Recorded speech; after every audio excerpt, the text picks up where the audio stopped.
Me still. It's by Shel Silverstein. I have nothing to put in my stew, you see. Not a bone or a bean or a black-eyed pea. So I will just climb in the pot to see if I can make a stew out of me. I'll put in some pepper and salt, and I'll sit in the bubbling water. I won't scream a bit. I sing when I simmer, I'll smile when I'm stewing. I'll taste myself often to see how I'm doing. I'll stir me around with this big wooden spoon.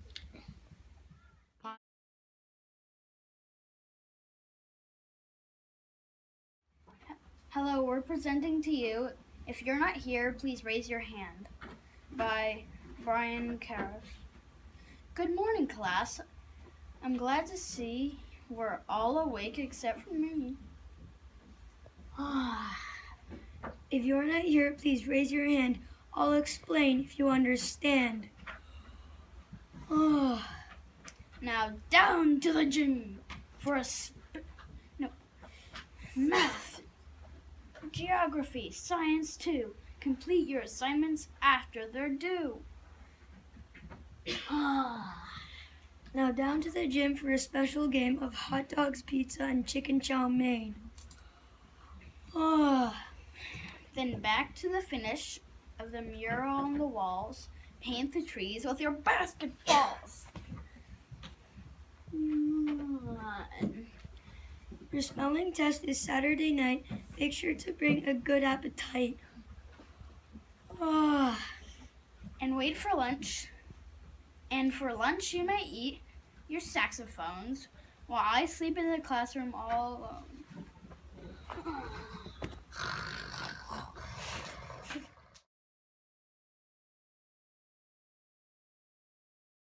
Hi, we are Lorenzo, Dimitri, and Jason, and we made the figurative epic racing game. This is a 2 to 7 player game of fun and race cars.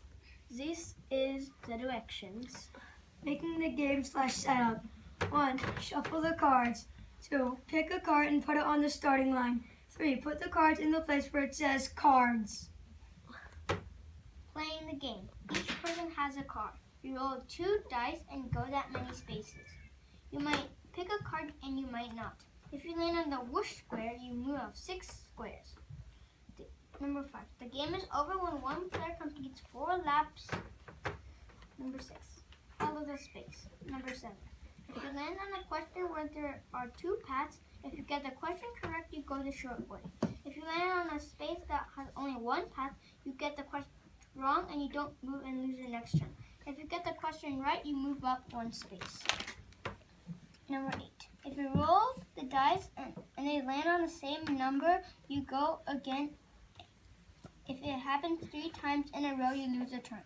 Number 9. After you use a card, and if you go in the pit stop, you lose a turn.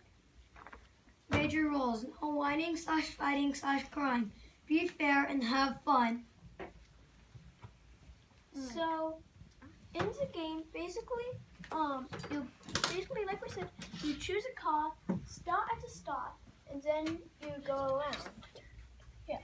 So basically, you start from here, and then you move in this direction. This question, if you get it right, you can decide if you want to move here or here. And if you get it wrong, you can just move here. There are some things that happen, like this, and this, which can either make you go back or forward. There are 2 shortcuts. One I already pointed out right here, and one here. But basically, just go. Yeah. So yeah, that's pretty much the game. Okay, what did you like? What did you learn? And what would you change?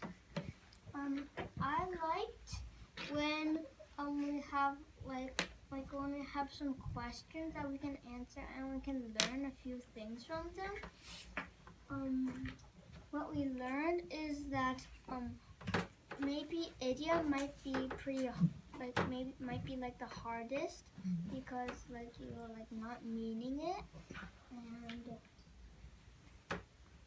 and what we can change is like we might do the questions more than we might just like type on the computer because we like could get more things done. Anything you want to add to that?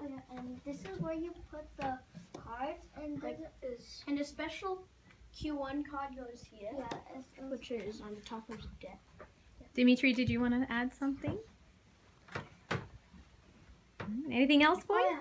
And this is the discard pile, which like let's say you use a card, you could put it here or you can put it at the bottom. Okay. Okay. All right, let's give them a big hand.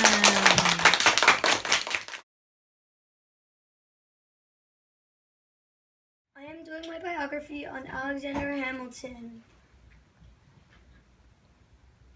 Beginnings. Born January 11, 1755. He was born on the Caribbean island of Nevis and was named after his grandfather. His parents were not married, so he was not treated well by other people. He was a bright, curious, and ambitious boy and smarter than most boys his age.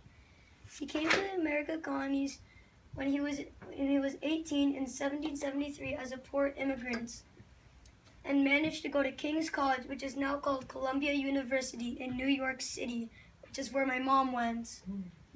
Hamilton was often described as an outsider because he was not from America. He studied military history and its tactics with all the hard work and drive he put into his studies at King's College.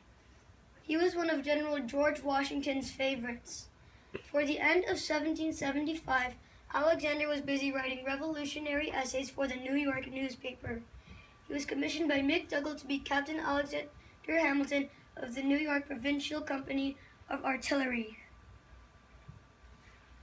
George Washington's aide-de-camp.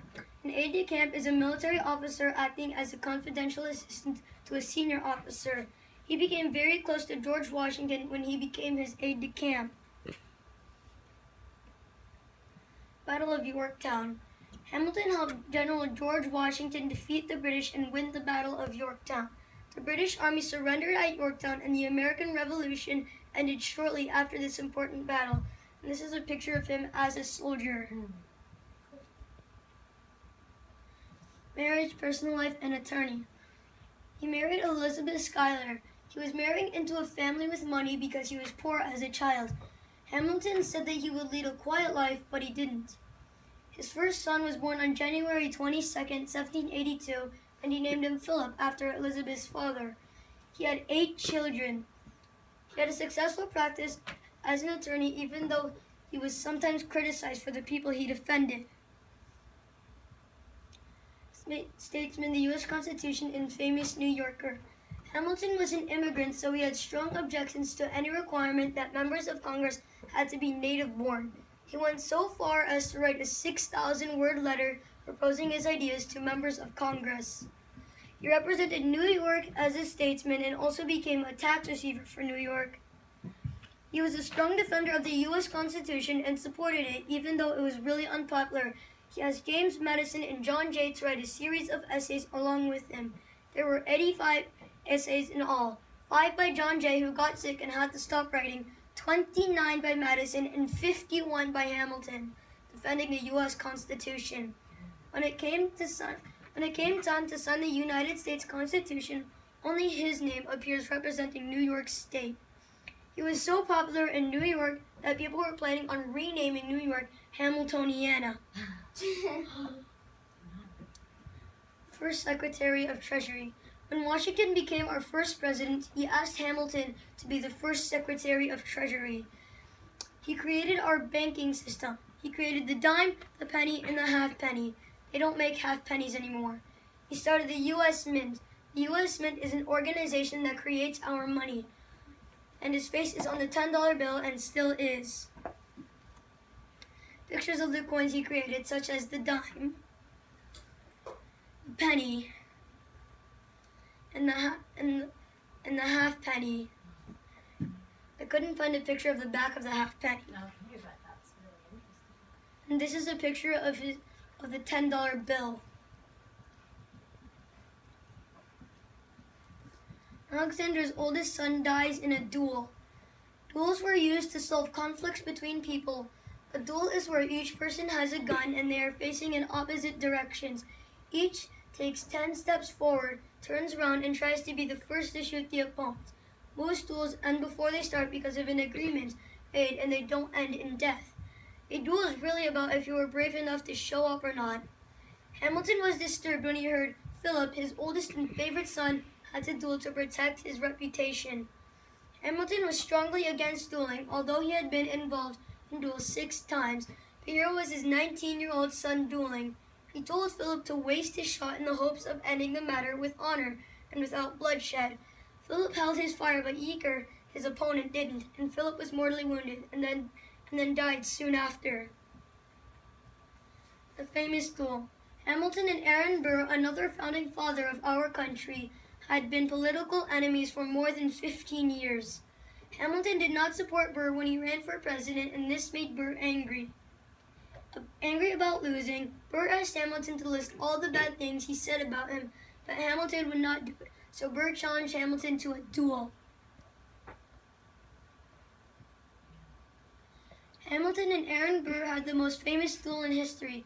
The duel took place on July 11th in New Jersey. Both men fired. Hamilton missed, but he was mortally wounded by Burr. This is a picture of the duel. Alexander Hamilton's legacy.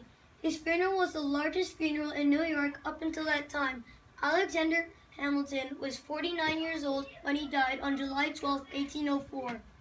He was a famous immigrant that became one of our founding fathers. Not only is he on our $10 bill, but he was the subject of one of the most famous and popular Broadway musicals in New York called Hamilton.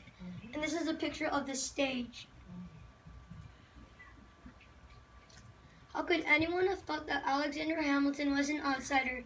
He and his wife are buried in Trinity Church in New York City near the Freedom Tower. This is a picture of his grave. Alexander Hamilton.